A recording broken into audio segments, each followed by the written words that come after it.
mababasa sa kabila ng hamon ng pandemya. Ako po si Ashley Locutorio ng Day Knowledge. Magbabasa po ako ng maikling kwento, pinamagatang ang utos ni Nanay. Nitusan ni Nanay si Maya. Maya, pumunta ka sa tindahan ni Aling Perla. Bumili ka ng 3 itlog at 10 pandesal. Heto ang pera. Matatandaan mo kaya ang utos ko?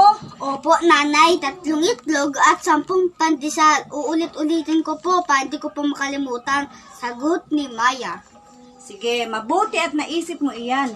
Sabi ni Nanay. Habang naglalakad si Maya sa tindahan, paulit-ulit niyang sinasabi ang bibilihin. 3 itlog, 10 pandesal. 3 itlog, 10 pandesal. Nakarating na si Maya sa tindahan. Naroon si Aling Perla. Magandang umaga, Aling Perla.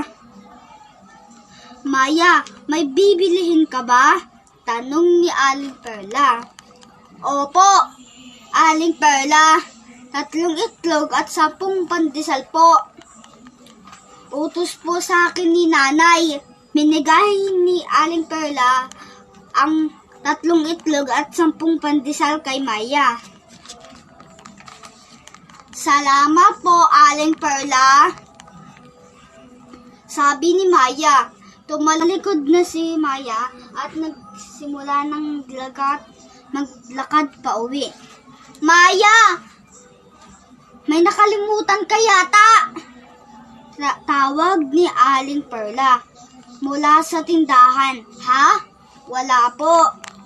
3 pandesal at 3 itlog at 10 pandesal po ang binili ko. Sagot ni Maya. Nakalimutan mo magbayad, ang sabi ni Aling Perla. Ay, naku, pasensya na po. Aling Perla, heto po ang bayad, sabi ni Maya. Inabot niya ang pera kay Aling Perla. Tinanggap niya ang sukli. Pagdating ni Maya sa bahay, ibinigay niya ang kanyang ibinili kay Nanay. Buti naman at hindi mo nakalimutan ang utos ko. Ngumiti lamang si Maya. Sa maikling kwento na iyong binasa, na, ano ang iyong natutuhan? Ang aral po na aking nakuha sa maikling kwento ay ang pakikinig ng maayos at pagsunod sa utos ng magulang ay kasiyahan sa magulang. Salamat po.